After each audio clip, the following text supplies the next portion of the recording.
Alors aujourd'hui, on va s'intéresser à quelque chose de fascinant, la sociologie du genre. C'est un domaine d'étude qui nous donne en quelque sorte de nouvelles lunettes pour observer le monde. Et attention, une fois qu'on les a chaussées, il se pourrait bien que ce monde ne paraisse plus jamais tout à fait pareil. Imaginez la scène, c'est tout simple, on marche dans la rue. Et quasi instinctivement, sans même y réfléchir, notre cerveau se met à étiqueter. Tiens, un homme. Là, une femme. Ça nous paraît naturel, évident. Mais et si tout ça n'était pas si simple? Si cette évidence n'était en fait que le résultat d'une construction sociale incroyablement complexe? Et si ces catégories bien nettes l'étaient beaucoup moins qu'on ne le croit? Et c'est là qu'on arrive au tournant décisif. Le moment où l'on a commencé à faire une distinction qui est fondamentale. D'un côté, le sexe biologique, nos caractéristiques physiques, matérielles, et de l'autre, le genre, qui lui est une construction sociale et culturelle. C'est vraiment le point de départ de toute une révolution dans la pensée.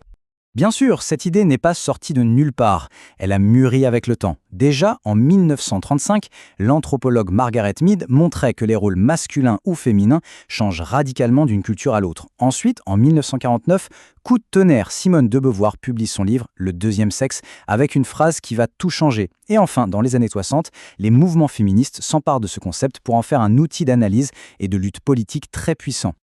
Alors cette phrase, on ne naît pas femme, on le devient, elle est absolument révolutionnaire. Qu'est-ce que ça veut dire au fond? Attention, de Beauvoir ne nie pas la biologie. Ce qu'elle dit, c'est que la féminité, tout ce qu'on y met, les comportements, les rôles, les émotions associées, tout ça, ce n'est pas inné. C'est le résultat d'un long apprentissage social, un modelage qui commence dès la seconde où l'on est. Bon, maintenant, allons un cran plus loin. Pour comprendre comment ce processus fonctionne au quotidien, on va chausser notre première lentille d'analyse, celle de la philosophe Judith Butler. Et son concept clé, c'est la performativité. C'est un mot qui peut faire un peu peur, mais l'idée derrière est passionnante. Alors la performativité, c'est quoi exactement? Attention, premier piège, ça ne veut pas dire performance au sens de jouer un rôle, comme au théâtre. Pour Butler, le genre n'est pas quelque chose qu'on a, c'est quelque chose qu'on fait. C'est une sorte d'illusion qui se crée par la répétition constante, jour après jour, de tout un tas d'actes, de gestes, de manières de parler, et tout ça le plus souvent de manière totalement inconsciente. Pour que ce soit bien clair, prenons un exemple que tout le monde connaît. Un bébé naît. La première chose qu'on dit, c'est quoi? C'est une fille ou c'est un garçon. Et voilà, le processus est lancé. À partir de là, tout s'enchaîne. Les vêtements, les jouets, les attentes des parents. L'enfant apprend, par imitation, par répétition, à faire la fille ou à faire le garçon. Ce n'est pas un choix conscient. C'est une incorporation progressive qui finit par nous paraître, complètement naturelle. Et pour vraiment saisir cette idée, l'exemple du drag est génial. Une drag queen ne se contente pas de copier une femme. En fait, son art révèle quelque chose de fou. C'est que la féminité dite normale, celle de tous les jours, est elle-même une performance. Une série de codes qu'on a appris et qu'on répète. Le drag, en quelque sorte, nous montre qu'au fond, tout genre est une construction, une sorte d'imitation sans modèle original à imiter. Allez, on change de lentille, on passe à la deuxième qui est tout aussi essentielle. Elle nous vient d'une juriste, Kimberly Crenshaw, et son concept s'appelle l'intersectionnalité. L'idée ici, c'est de comprendre que les différentes facettes de notre identité, notre genre, notre couleur de peau, notre classe sociale, ne s'additionnent pas simplement, elles s'entrecroisent et créent des réalités uniques. Et pour bien comprendre d'où ça vient, il faut raconter une histoire. On est en 1976. Une femme noire, Emma de Graffenreid, attaque en justice General Motors pour discrimination à l'embauche. Pourquoi?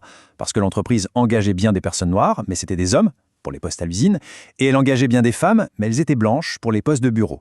Emma, elle, était à la fois femme et noire. Résultat, elle n'entrait dans aucune case. Et c'est là que ça devient crucial. Le tribunal a rejeté sa plainte. La raison est ahurissante. Pour les juges, la discrimination était soit raciale, soit sexiste. Il n'y avait pas de case pour racial et sexiste. L'expérience spécifique de cette femme noire à l'intersection des deux était donc tout simplement invisible aux yeux de la loi. C'est précisément pour nommer cette invisibilité que Kimberly Crenshaw a inventé le mot intersectionnalité. L'image qu'elle utilise est très parlante. C'est celle d'un carrefour routier.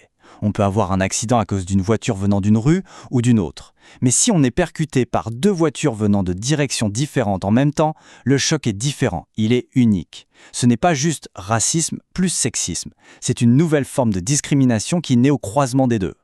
Bon, tout ça c'est bien beau, mais concrètement, à quoi ça sert d'avoir ces deux lentilles, la performativité et l'intersectionnalité? Eh bien, ce ne sont pas que des théories abstraites. Ce sont de vrais outils pour mieux analyser le monde et potentiellement pour le transformer. L'impact de ces idées, on le voit partout aujourd'hui. Elles aident à écrire des lois antidiscrimination beaucoup plus efficaces. Elles guident les politiques de diversité dans les entreprises pour être sûr que personne ne soit oublié. Elles permettent de repenser des programmes scolaires pour déconstruire les stéréotypes très tôt. Et enfin, elles inspirent des mouvements sociaux plus larges qui luttent vraiment pour tout le monde, en particulier pour ceux et celles qui se trouvent à la croisée des chemins. Au final, quand on combine ces deux lentilles, l'idée que le genre est une performance et que nos identités sont toujours à l'intersection de plusieurs routes, notre vision du monde se transforme vraiment. Et ça nous laisse avec une question assez vertigineuse. Et si nos identités n'étaient pas des points fixes, gravés dans le marbre, mais plutôt des conversations sans fin, en constante évolution? C'est une pensée qui ouvre un champ des possibles assez incroyable.